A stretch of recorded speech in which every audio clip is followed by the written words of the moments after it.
Welcome to Self, where I process my therapy sessions. I'm Courtney Brame, and yeah, this is it's October 9th, my little sister's birthday. Shout out to Taylor, she just turned 27. Um, yeah, um, checking in with myself. I had therapy actually today, and I took a long nap right after. I don't know what it is. Like, I'll go to the gym and work out and exhaust myself physically, and I'll be fine. I won't need to rest or take a nap. Like, I'll eat food and get my day started and work and everything. But on therapy session days, I exhaust myself. And today, specifically, there were some things that I wanted to come in with, um, as well as some things that I took away. I'll start with the takeaways because I think that these are a lot shorter. But building a big picture for myself has always been something that I struggle with. I very much fear looking out into the future 15 years from now and deciding this is what my life is going to look like because the last time I did that, it didn't work out. And uh, what I did the last time was I think I saw myself at age 35. I'll be 35 November 10th. And so looking at how I wished for myself or worked towards this idea that I wanted 5 kids, I was so gung ho about that. Having 5 kids, being in a relationship, having a house, and working in advertising, I found that it was very forceful. Like, I've been trying to make that happen, and in trying to make that happen, it just took longer for reality to set in, and that wasn't in the cards for me. And I say that wasn't in the cards for me, not because I couldn't find somebody to reproduce with, or because I didn't get the job that I wanted, or because I can't get a house. It just, I'm not gonna say like things changed for me necessarily. It was more about I changed for things. And part of that would be that I just had this complete career shift change. And even while I was in my career, looking at what $40,000 a year got me, even after a 25% raise, being bumped up to $50,000 a year, there was no stability in that job.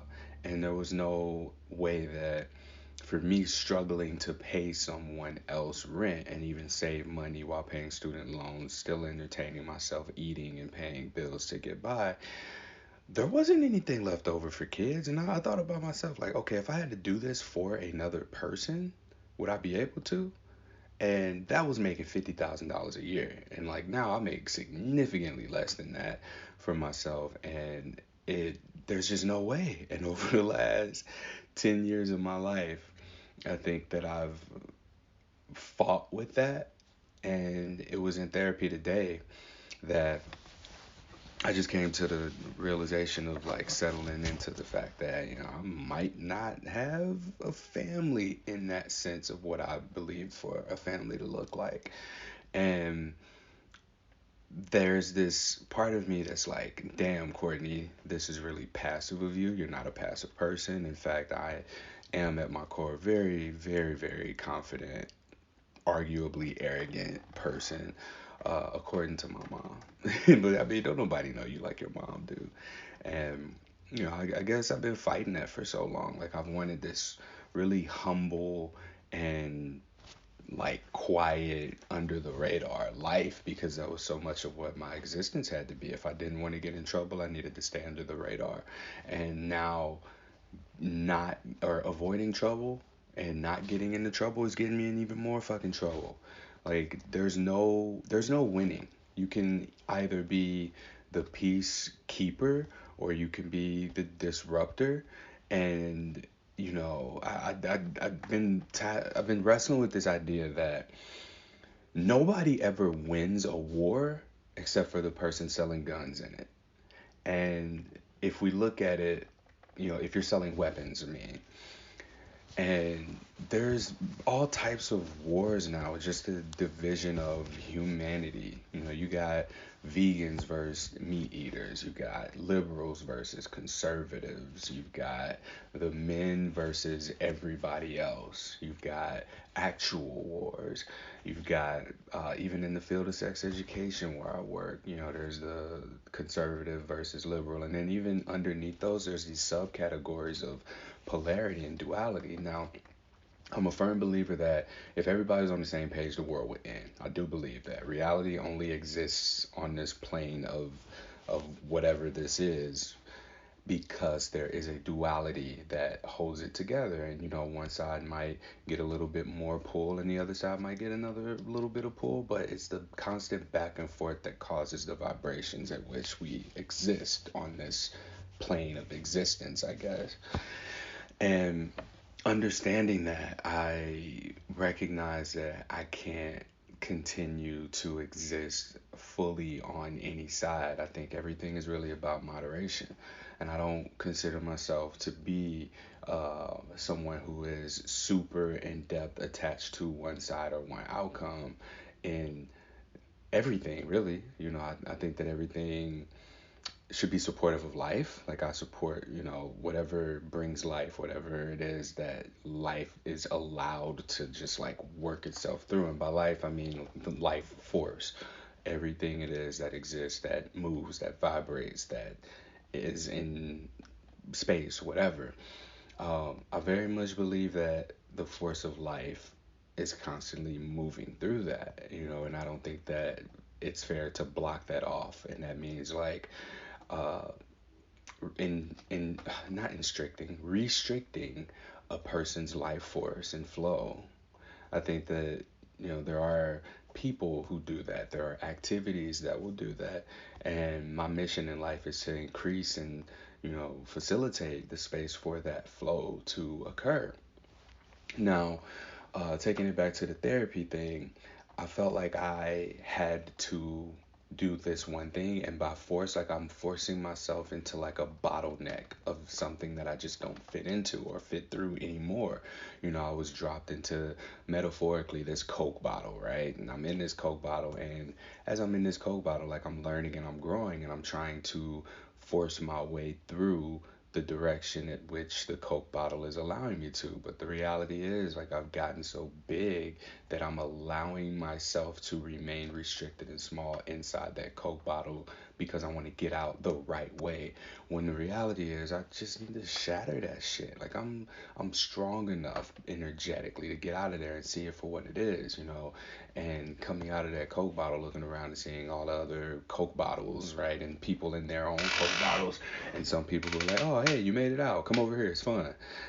That's where I'm metaphorically at in life right now. And I struggle with saying what it is that I want because, that was what I wanted. I wanted to get through that bottleneck so bad that it guided so much of my behaviors. And those behaviors conflicted with what my true beliefs are. And my true beliefs are, like, I'm gonna be real, man. I want everything. I can't sit up here and say that I want this or that. Everything is going to be situational, and I don't think that I've been living my life in a way where I've been trying to want one thing and I've been making an effort to bottleneck a person in my relationships and like make them the thing that I get everything through. But I'm not honest about the fact that I do want everything. I want to have my cake and eat it too. In fact, I hate that statement that people make where they say you cannot have your cake and eat it too because why the fuck would I want, why would I have cake I can't eat? I'm just look at it. I will never understand that. And even as I'm talking right now, it feels so good to be able to just verbalize that in a place that is intentional for me to be able to do that, and I want what I want. I want to do what I want to do, and I don't want nobody on my ass about it. Like, support me in doing whatever it is that I want to do. And I find that the main reason that I struggle so much in life is because I'm trying not to do everything that I want to do. I try to keep it within the comfort of other people around me. I try and keep this uh, humility the humbleness. Like I know I'm capable of a fuck ton of stuff. I know that I can do anything that I claim and put words to. And when I'm intentional about it, it just fucking happens, seemingly effortlessly. But I have to put so much force into making myself a humble person. I have to put force into uh, not talking my shit. And therapy today made me see that I'm my own worst enemy. I ain't got no ops. Ain't no ops out here, but I'm my ops. That's the name of this podcast episode. I'm my own ops, y'all. Um, and so I was in therapy, and I stopped therapy for a while, and I wanted to just live and do my thing because I did catch myself in a place where I would pause things. I would not make a decision or not take an action because it was like, okay, well, I got therapy next week. I'm gonna talk to Derek. Let me, save it for that. But not having access to my therapist made me be more responsive in the present, in the moment. And in those moments of being responsive right now in the present, I had to deal with consequences of making the wrong decisions and course correct immediately. And I also got to reap the benefits of positive interactions that built this confidence and this self trust and self certainty. I talk about how the word alpha, how it's been thrown around, like you're being an alpha male, alpha man, whatever. And people look at alpha as you are just like unchallenged, and that's what keeps you at the top. But I look at that shit like alpha is definitely more self certainty. And in that sense, it's you versus you, and you build that self certainty by challenging your own behaviors and belief patterns, going out there and, asking yourself these hard questions, going into figuring those things out, and then learning, no, that's not for me. I know this because I tried. I know this because I went as far as I could into a thing, and I know that ain't for me. Like, I don't want to go any further than that. And I don't want to go down the far road of, I went down the 9 to 5 road. I tried, and I forcefully, like, I was hell bent on going to a Division 1 school for football. I did that. And I got on the field. I didn't play as much as I probably could have. If I made a different decision and went to a Division 2 school, I probably would have balled out, right? But I also might have broke a leg, shoulder, arm. You never know, right?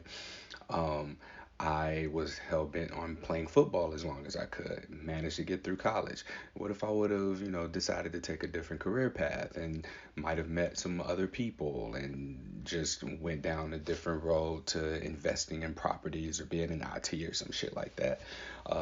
I I gave up on living in Houston, and I left Houston, Texas, and went back home.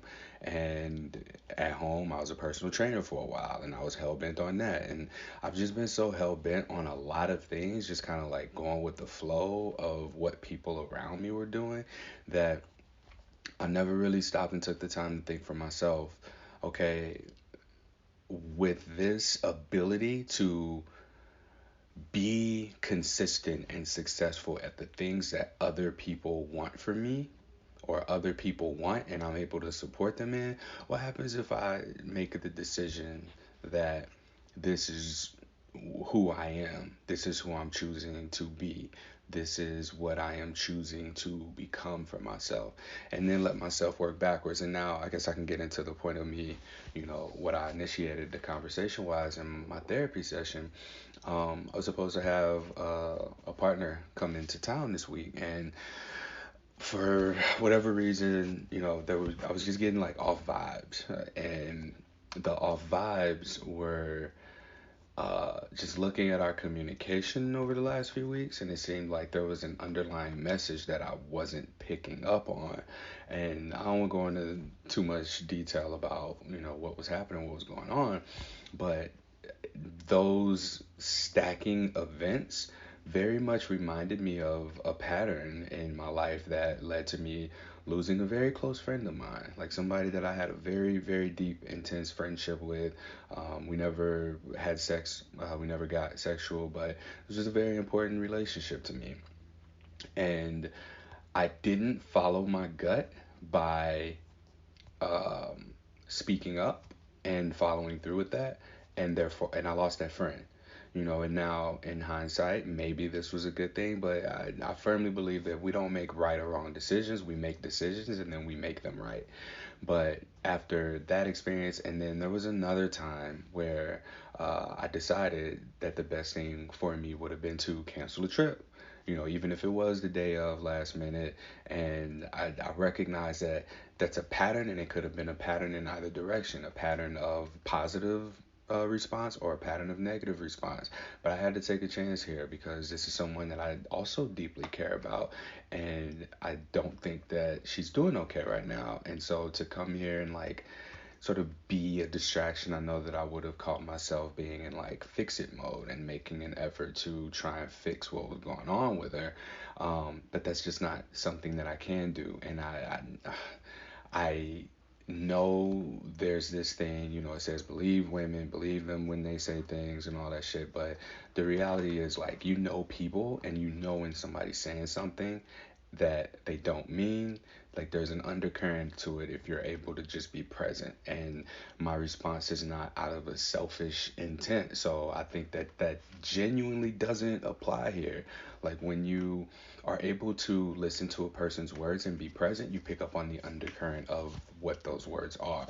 And to me, the undercurrent of the words that were said to me was, I'm not in a good place. I am going to not be in a good place, amplified by seeing you in a good place. And I am going to feel worse, is essentially what that was. And, I don't want to say what her words were or anything like that, but um, I decided to cancel the trip, and for the first time, like, I feel like I wasn't thinking with my dick, because had she come, I'm sure that there would have been elements that where she felt like she would have owed me sex or something like that. I don't, and we've been sexual in the past, and it's been great.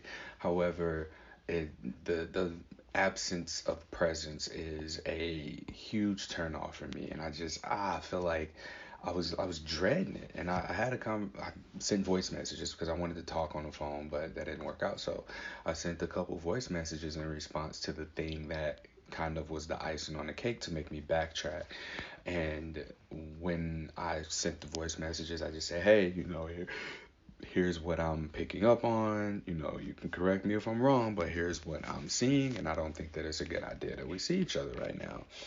And so she decided to cancel the flight, and I asked her when she could talk. She didn't say anything back, so I'm assuming that she's either really, really like sad and hurt by that, or she's just like pissed at me. Like, of course he was gonna do this, or she's like, damn, that nigga Courtney was right. I don't know what I don't know. I can't face this right now. I can't deal with this right now.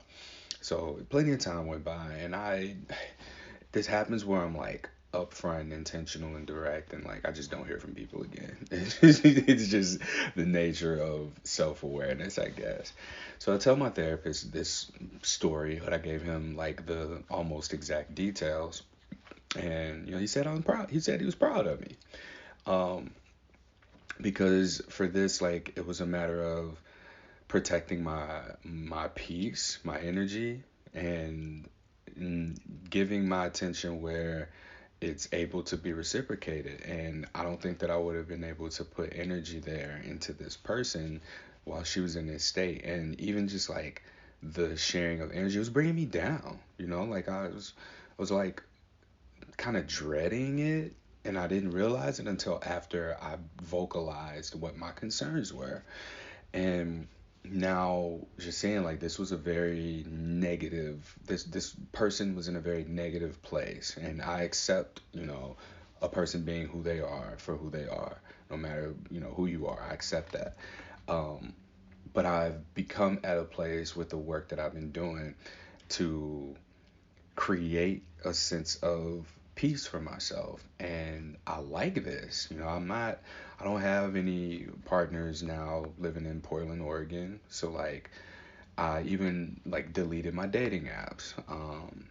And even saying that out loud, I'm like, damn. But I've been staying in the house. I ain't been outside. I've come to realize for myself that the less, oh, this gonna sound bad. I just gotta say it. I'm gonna keep it real. But like the less hoes I got, the better off I am. And my therapist, he put it in words that were like similar to that. But like I'm doing well with the partners that I have. And making that effort to go deeper. And I think that some have kind of been pushed away just by default, and I've like let people fall to the wayside. We ain't got to go into no numbers. I ain't finna talk about no body count. I don't know how many people I didn't have sex with. So before y'all even go down that road, I don't know. It's not something I give a fuck about. And so, but yeah, just looking at that and like seeing I ain't got nobody to hit up in the middle of the night or to hit up to do something over the weekend, right? Something about that is exciting to me, right? And I'm also not leaving the house to go meet people, and I'm also not on dating apps. If you catch me on Positive Singles, you'll see that I got my intentions and everything set for being support. Like that at this point is how I utilize how I connect with people through the podcast and the nonprofit Something Positive for Positive People. um but in addition to me not having local partners and not putting myself in a position to meet local partners, what I'm saying is that this is me 100% investing in myself. I'm gonna say 99, and the reason I say 99 is because there's a 1% of like that me me that is still a sexual person. Like I don't fuck. Like I'm horny as shit, and I'm barely masturbating because I also have been making an effort to not watch porn unless it's my own. So there's that challenge as well. But I also catch myself like very much ready to fuck up some friendships, like when motherfuckers start flirting with me, because it's real tempting. You get tempted to fuck up your friendship. Or I don't even want to say fuck it up, but like I have a very intimate friendship connection with someone. We've been friends for a long time, and we have like a very close connection, and it would feel great to be able to explore that physically. However, I'm recognizing like, hey, I gotta stop thinking with my dick so much. There's environments, there's times, there's places for that, and I think that when it hits that breaking point, I'll be ready to go into that space. But I gotta protect my friends because we get to talking and having these real conversations, and it be like, hey, listen, we can do this, and not let anything change. But I don't believe that. I think that things do just change, and you know, yeah, that 1% is a sexual component that allows for me to feel like I am caring for myself. But that other 99% is me eating the way that I'm eating well. I'm preparing all my food, and the reason I'm not going out is because so much stuff is centered around eating and drinking. I'm not drinking, and I'm not eating high sodium foods, and damn near everything that I want to eat is like drenched in sodium, and even like dipping sauces, which I look back now because I have a food tracker, and it just so happens to tell me about how much sodium is in a thing. So I look at the percentage of the daily recommended amount, and I went to Greek Fest yesterday and decided to treat myself. I ate low sodium all day so that I knew the meat was going to be packed with sodium. I had a gyro, I had two meat sticks and two sausages, and let me tell you, that put my sodium levels at 240-ish% of the daily recommended value of sodium. And I was just like, wow.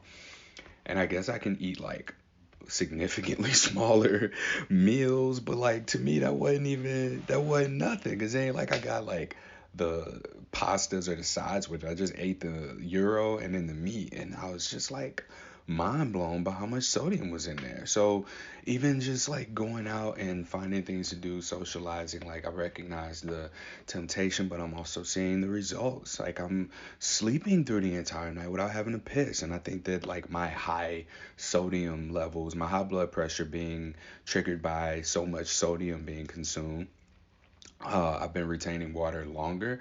Therefore, I'm peeing, in the middle of the night and waking me up, and I'm not able to sleep through the night. So, for the last several days, I've been noticing that I'm not waking up 4 hours into laying down to go downstairs and pee and then can't go back to sleep. Because even walking downstairs, like I live on the top floor, I gotta go down some steps to go to the bathroom. So that's like being woken up. I bring my phone and I cut the flashlight on so I don't miss the toilet or miss no step on my way down. But that should wake you up, y'all. That wake you up. And so I'm taking care of my health. I'm looking fucking phenomenal. I've been having to do some clothes shopping. I'm at 229 pounds now, down from 250 when I first moved to Portland, and then in the summer I was struggling to get out of the 240s.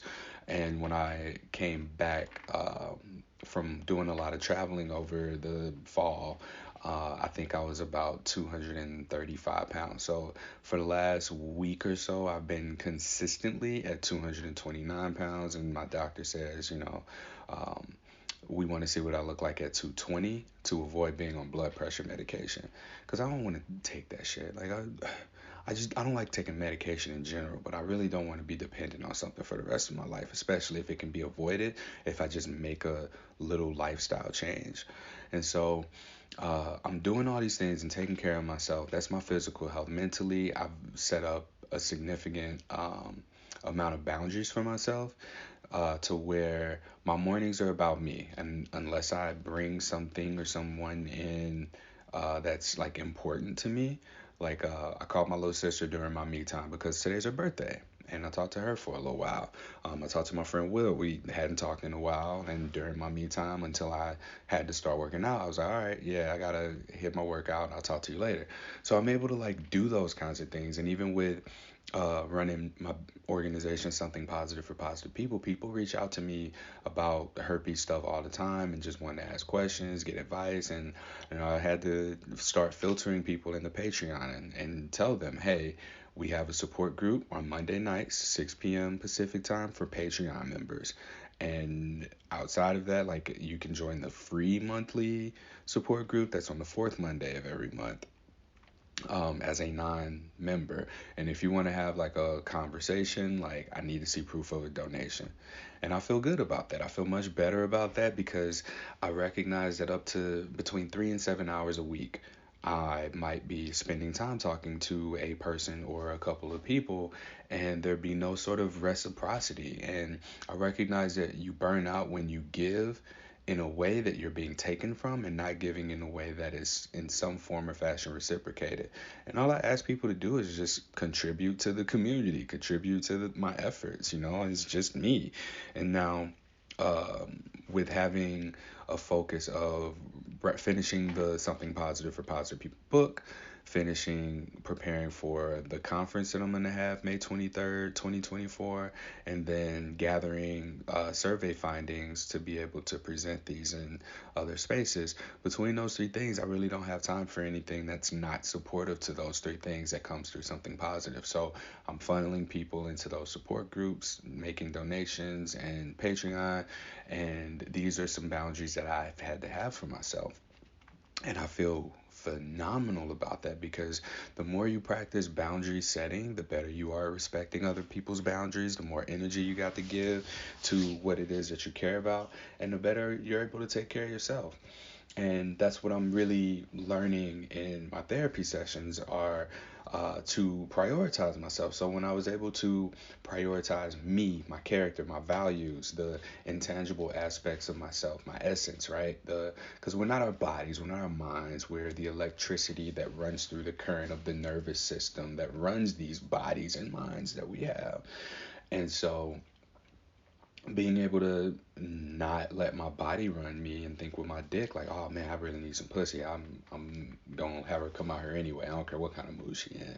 That was a real big step for me. I'm very proud of myself for being able to do that and also talk through it in therapy. And get the validation of just how far I've come especially being able to talk about sex and my relationship to sex. Now, one of the things that we talked about though is like, all right, well, what does it look like for me? And this is a big deal for me because like I said, I'm not having enough sex for my liking. But as I'm not having as much sex as I want to be having, I'm very fucking productive. Um, yeah, I'm very productive. Like I'm liking how I'm looking and everything. But also, like, yeah, the reason that I left Portland the first time or the last time that I left was because of this feeling of loneliness. Not loneliness because I wasn't getting no pussy. Like that was a non-issue, especially when I'm leaving. Like I don't know what it was, but there was just like this scarcity mindset of everybody wanting some Courtney or what. I don't know. But when I was leaving, I could not get no pussy. And I came back and I was on dating apps for 2 weeks. 2 weeks ain't really enough time, but I had my settings to where I was like here earlier. But so much of it is timing, and we going into cuffing season. It's about to be fall. Everybody finna want to be booed up and shit. And like I'm recognizing that this might be why I do better in long distance relationships, situations, whatever you want to call it, because I'm able to, like, I have this to look forward to. I know when I'm going to be able to have this need of sex met again. And so I can just focus on everything that's in front of me right now so that I can, like, earn the pussy. So, like, I feel like I need to be productive, do the work, earn the pussy. And then, like, when I go, I can be present and those are the best sexual experiences that I have. Um, but my thing that came up in therapy today was about um, that particular part. So I'm gonna try and repeat this the way that it was said, or the way I said it actually, because it was me that brought this up. And I wondered because I would be very like direct and intentional. Like I'm wondering if the energy that I'm not putting into dating, that's not what I'm trying to say. Okay, here was the metaphor. If I have $1 million, I can slowly spend that money over time. I can be cheap and I can have a decent quality of life from that $1 million by not investing it, but only slowly using it. Versus if I have $100,000 and I spend some and I invest some, I win some, I lose some, and then like take those chances and risks. And I might end up with more than $1 million, but I'm also having to spend and be more strategic about it. Now, the $1 million to me represents uh, what non-monogamous relationships are. And the reason being, like, I see the limit. Okay, I know I got $1 million. Okay, with partners, I know that you only have so much space. You're partnered already. I ain't gonna get more than you than this. So I can sustain this long term and not lose anything because I'm not able to invest more that will progress and make more, right? So I would very much seek out emotionally unavailable women or even physically unavailable women in a lot of cases. Um, and in non monogamy or polyamory specifically, I think that I've been seeing that there exists a little bit more than that, and that's very rare. So like I'm gonna speak to this generally for myself because this is the experience that I've mostly had. Now again, there are very one-off experiences where that's not the case, but for the most part, like I'm expendable. Like I used to say this, I don't say it no more, but I make a damn good side nigga. I'm a very good side piece because I don't ask for much. Like with that $1 million, I bet I can get my rent out of here. I can eat minimally. I can do a little bit of fun stuff that I want to do, and that's what the $1 million is now. With that $100,000, that is such a bigger risk to me. Like being in a monogamous relationship, right? So, all right, baby, look, we got $100,000. How we gonna flip this shit? What quality of life we gonna have? Because like eating off of this for the rest of our life is it's out of the question. So there might be times where we eat fucking Ruth Chris and Brazilian steakhouse. It might be days where we eat chicken, rice, and broccoli, right? But we are able to move this money, save it, spend it here and there, put it in different places, and diversify it in a way but we're together doing this. Like, this is the same $100,000 put in different places, and it's spending probably in some cases more than I want to be, but the reciprocity of it, when wisely done, there's a return on investment that may equal out to more than what the $1 million expectation would have brought about. And so I say that to say, like, there is the possibility that the way that I view or have viewed monogamous relationships, there's been maybe a little bit of fear there because, all right, maybe I can actually get so much more out of investing in and with a person who is mutually invested and available for that investment. So this was like a fucking mind blowing epiphany because to me, um, I've just been dating multiple people. Like, it ain't really been much discussion about it. Like, I don't even know if I can say dating multiple people because they feel like relationships. There might not have been talk about relationships, but it feels like being in relationships. And I'm a shitty dater. Like, I don't do dating well because I want to get to the fucking point. And I feel like being in relationships, I can much more, like, I feel much better about investing or doing things that have more significance to them. And so I'm talking to my therapist about this, and I asked him, I was like, yo, does this analogy make sense to you? Because it makes great fucking sense to me. And he was like, yeah, it does. And as I'm saying this right now, one of the things that comes to mind is like, I don't want to end the existing relationships that I have. However, and I know this from experience because it's happened before and everybody's different. So again, generalization. When someone comes into the picture who is like mutually invested, like, I don't know what my capacity will look like for traveling around the fucking country to see these partners that I have. And I'm in a place like where I don't have one right now. So if I were to solidify a relationship with a partner who is on the other side of the country, right? If I were to do that, then that's kind of where resources have to go. Because I mean, Nick, I ain't balling like that. Like I said earlier, I make the least amount of money I've ever made. Most of my traveling comes whenever I have like a speaking event or something going on that is related to my nonprofit. Like, I'm going to Denver for a conference this upcoming weekend, and I happen to have partners who live there or past partners who live there. But there's not a sexual relationship that's on the table for that. Um, Not that we've talked about it. I don't know. I'm making assumptions now. Like, just that's a whole nother thing. I ain't gotta process that right now. But I don't plan on fucking this weekend either. And like, oh my god, even just saying that, my body's like, nigga, you better do something. And I just have I don't know. I have like a little bit of a problem. One, with asking for what it is that I want, and then secondly, just like, there seems to be um, there seems to be like the challenge of, because my therapist said something that was mind blowing to me today, because I was bitching about like how my interactions on dating apps go. When I'm transparent, I'm like, yeah, this is me, this is what I want, this is what I'm looking for. And like, I'm being met with people who think they want that or say they want that, and then it comes down to some communication, and there's like a conflict between behaviors and beliefs, right? And so he was like, well, you've done that. And I was like, what do you mean? So he talked me through it, and like, somebody might present themselves as wanting certain things, and I say, yeah, all right, cool, let's do this. I want to do that too. And then things change somewhere along the line.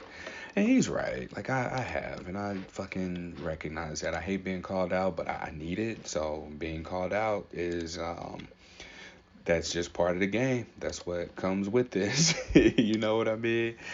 But all that to say, and I want to bring this back full circle because I gotta go and hop on the call. Um, I am my own ops. I'm my own ops. And ops meaning opposition. So the opposition that I'm creating for myself comes from this over humility versus me being who I am, which is this confident person that I know myself to be, and this arrogant person that I'm trying to keep other people from seeing out of fear of judgment. And the reality is, shit, that might even be the person that most people can connect with, because in reality I'm hiding, and part of my work is getting other people to come out of hiding. But how can I do that when I'm hiding my damn self, you know? So, like, being real about the fact that I do want to, okay, here we go. Being real with myself about the fact that I do want a relationship, that I do want to fuck, that I do want everything, because I notice for myself, and I'm just not telling people I want everything.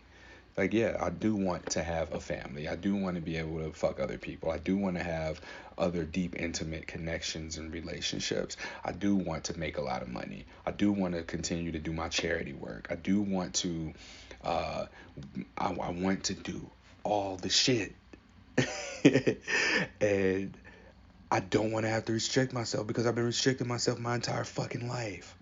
Like, flying under the radar, not growing my hair out because I would look like a fucking thug, and that ran the risk of me look matching a description and getting shot by police when I was younger. Like, staying out of trouble has made me into an adult that doesn't want to shake shit up. And I'm very much having to deal with that. Like, I'm having to figure figure that shit out. And not being myself is just making this so much more difficult. And as I recognize that difficulty, I'm in a place where I'm untangling that shit.